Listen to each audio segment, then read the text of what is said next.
todo o sofrimento na Terra é o produto da crença universal em dois poderes.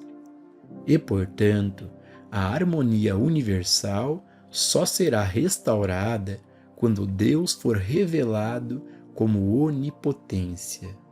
Existe apenas uma mente, e essa mente é o instrumento do único Espírito, ou Deus. O pensamento humano, que é o produto de uma mente inconsciente de sua própria função como instrumento de Deus, nunca se eleva mais alto do que a pessoa cuja mente está ocorrendo. Por exemplo, se alguém estivesse sentado aqui repetindo 2 vezes 2 são 5, nosso próprio senso matemático seria uma proteção para nós, e não aceitaríamos essa afirmação incorreta. Ela poderia dizer: você está morto, mas nosso próprio senso de vida seria uma proteção, e não seríamos incomodados por tal pensamento errôneo. Em algumas formas de prática mental, foram realizados experimentos que provam que um indivíduo não pode ser induzido a fazer nada que viole sua própria integridade, a menos que seja por sua própria escolha consciente. Nenhuma quantidade de pensamento humano conscientemente dirigida a uma pessoa pode jamais fazer com que alguém viole sua própria integridade. E, portanto, quando alguém faz algo errado, é porque ele próprio está violando conscientemente seu próprio senso do que é correto. Tudo isso está dentro do seu próprio ser. Liberdade espiritual. Os discípulos compreenderam pouco sobre a missão do Mestre Jesus. Nos 3 anos em que estiveram com o Mestre, embora tivessem contato quase diário com ele e com seu pensamento e trabalho, foram poucos os que deram prova de estarem profundamente tocados por sua mensagem. Ele não foi capaz de trazer muita espiritualidade a Judas e não teve muito sucesso com Pedro, e muito menos com a maioria dos outros discípulos. João, é claro, pegou a mensagem plena e completa. A vinda do Messias tinha sido profetizada há séculos, mas os hebreus não tinham um conceito do Messias como um ensinamento ou como uma ideia divina. Eles pensavam que o Messias, quando viesse, seria um homem que os conduziria à liberdade. Liberdade de quê? Liberdade da escravidão a César, de serem escravos de César. Liberdade, provavelmente, de algumas das práticas impostas por sua religião, pois o povo da época de Jesus buscava uma liberdade física, uma liberdade temporal, e provavelmente pensavam que o Messias poderia vir como um rei para lhes dar essa liberdade. Nisso, eles ficaram desapontados. Eles não entendiam que a missão de Jesus não era deste mundo. Jesus veio com a ideia divina da liberdade espiritual. Ele esperava que, ao libertar o povo de seu tempo em sua consciência, livre da escravidão a pessoas e às coisas, eles seriam, de fato, livres. Mas os hebreus estavam procurando um humano que os libertasse de condições intoleráveis, e eles não entenderam a missão de Cristo. Por esta razão, apenas alguns deles capturaram a visão e se beneficiaram com ela. Hoje, que ninguém cometa o mesmo erro sobre a missão do caminho infinito. Seu propósito é o desdobramento e a revelação do ser espiritual, a manifestação harmoniosa e eterna de Deus, o bem. Ele não tenta mudar, corrigir ou reformar qualquer pessoa. Portanto, nosso trabalho está dentro do nosso próprio ser e consiste em alcançar aquela consciência espiritual na qual não há tentação de aceitar o universo e o ser individual como outro que não seja Deus, aparecendo como universo e aparecendo como ser individual. No sentido comumente aceito da prática metafísica de cura, a saúde é normalmente procurada como oposto ou ausência de doença. Bondade e moralidade como oposto ou ausência de maldade e imoralidade. Mas, neste desdobramento, não tentamos curar o corpo, não tentamos remover doenças ou reformar pecadores. Não buscamos a saúde no que Jesus chamou de este mundo, porque meu reino não é deste mundo. Ou seja, o trabalho do Cristo não está no reino dos conceitos humanos. Entendemos a saúde como sendo a qualidade e a atividade da alma, sempre expressa como corpo perfeito e imortal. Mesmo um corpo humano harmonioso não expressa necessariamente saúde, porque saúde é mais do que a ausência de doenças. É um estado eterno do ser espiritual. Além disso, a bondade humana é apenas o oposto da maldade humana. E não é o estado de ser espiritual que devemos realizar e alcançar em nossa abordagem da vida. Mesmo que esta mensagem não se preocupe com saúde humana ou doença, riqueza material ou pobreza, bondade pessoal ou maldade, no entanto, a obtenção da consciência de Deus, aparecendo como ser individual, resulta no que parece ao sentido humano como saúde, riqueza e bondade. Estes, entretanto, representam os conceitos finitos dessa harmonia espiritual que, na verdade, está sempre presente. Quando não estivermos mais presos à crença de que não somos escravos de alguma pessoa ou circunstância e, quando não formos mais escravos do dinheiro, seremos verdadeiramente livres para sempre. Então, não fará diferença para nós que tipo de sistema político ou econômico existe em nosso mundo. Seremos abundantemente providos de qualquer forma de suprimento que seja necessário sobre a forma particular de governo sobre o qual estivermos vivendo. E, se estivéssemos na prisão, ainda seríamos livres. Seríamos como aquelas pessoas de antigamente que diziam: me prender você não pode, meu corpo você pode colocar na prisão, mas não a mim. A mente ou consciência não pode ser confinada. Não pode ser confinada a uma sala ou a uma cadeira. A mente pode vaguear à vontade e pode ser treinada para se elevar acima do seu sentido corpóreo, como realmente estar neste mundo com a sensação de estar livre do corpo, embora nós não deixemos o corpo. Não é possível deixar nosso corpo, porque nosso corpo e nós somos um. Mas podemos deixar o sentido corpóreo dele e sermos tão livres espiritualmente que não estamos confinados nem ao tempo nem ao espaço. Isso é o que acontece quando obtemos nossa liberdade espiritual. Nessa liberdade espiritual, superamos todo o senso de limitação.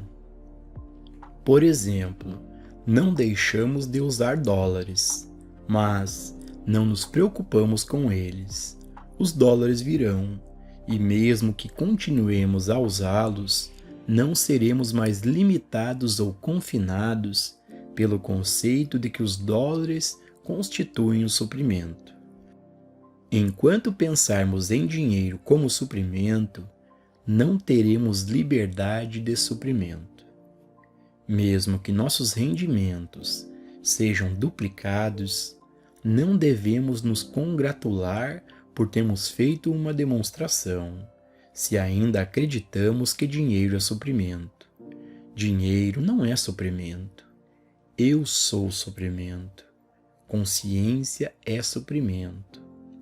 Esta essência indefinível chamada espírito, que nós somos, é suprimento, e que é onipresente, onipotente e onisciente. Compreendendo a natureza de Deus. Toda vida espiritual depende de nossa capacidade de conhecer Deus e, a menos que compreendamos a onipresença e onipotência de Deus, não faremos nenhum progresso nesse trabalho. Ao longo dos anos, muitos nomes foram dados a Deus. Abraão conheceu Deus como amigo. Nas antigas escrituras hindus, que datam de milhares de anos atrás e compreendem algumas das primeiras literaturas dadas ao mundo sobre o assunto de Deus, Deus é referido como mãe e às vezes como pai. O grande místico hindu moderno, Ramakrishna, conheceu Deus como mãe Kali, mas muitas vezes termos comumente princípio, alma, luz, espírito, amor e outros dos sinônimos bem conhecidos de Deus também serão encontrados nas escrituras hindus.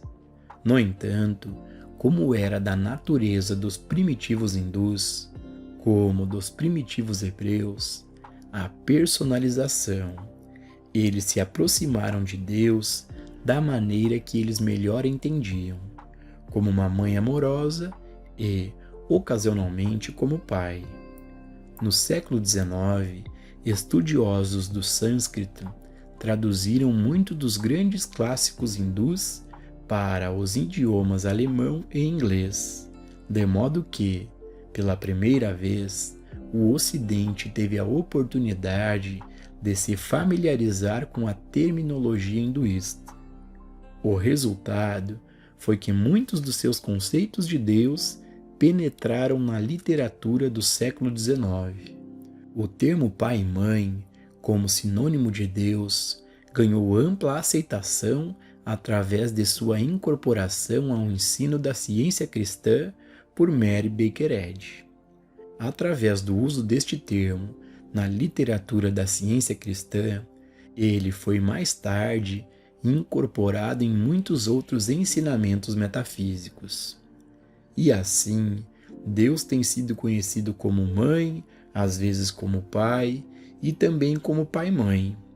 Nenhum destes termos se destinava a indicar gênero ou a significar que Deus era homem ou mulher.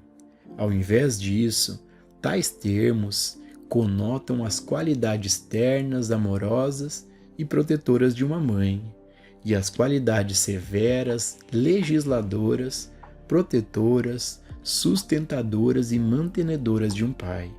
Portanto, quando Deus vem à sua consciência individual, ele vem de uma maneira tão terna que você ainda pode usar o termo pai ou mãe.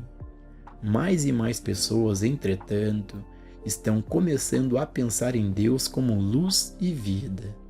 E, quando Deus é realizado na consciência individual como vida ou como luz, não há nenhum senso de homem ou mulher, apenas um senso de Deus como a vida universal que permeia todas as formas. Deus é a vida que permeia a sua forma, a vida que permeia a forma da árvore, do animal e da flor, impessoal, mas ainda assim a vida. Deus é espírito, e espírito é a substância e a essência. É a substância e a essência da qual todas as coisas são formadas. Tudo que está na terra e no céu, no ar e na água. A criação espiritual é formada desta substância indestrutível e indivisível, ou espírito, chamado Deus. A consciência espiritual revela a realidade. Você pode se perguntar, então, por que existem coisas como árvores em decomposição ou vulcões em erupção? Elas são também da essência de Deus? Não, elas representam nosso conceito daquilo que realmente existe. No reino de Deus, nunca há uma árvore em decomposição, nem há forças destrutivas ou perturbadoras operando. O místico alemão Jacob Boehme viu através das árvores e através da grama a realidade. Para todos os místicos, é como se o mundo se abrisse e eles vissem o mundo como Deus o fez. Deus é a substância subjacente e a realidade de todas as formas. Mas o que vemos, ouvimos, provamos, tocamos ou cheiramos é o produto da mente humana, do sentido mortal, material e finito. A soma total dos seres humanos no mundo, sob o que é chamado de lei material, lei médica, teológica ou econômica, tem criado este sentido finito do universo que eles veem, ouvem, provam, tocam ou cheiram. Nada é o que parece ser.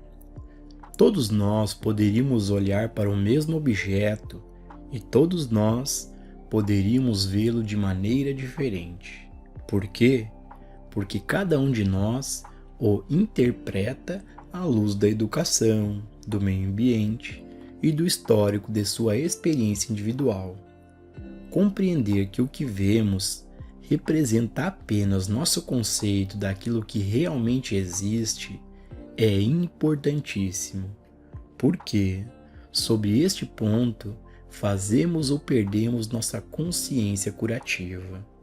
Deus criou tudo o que foi criado, e tudo o que Ele criou é bom.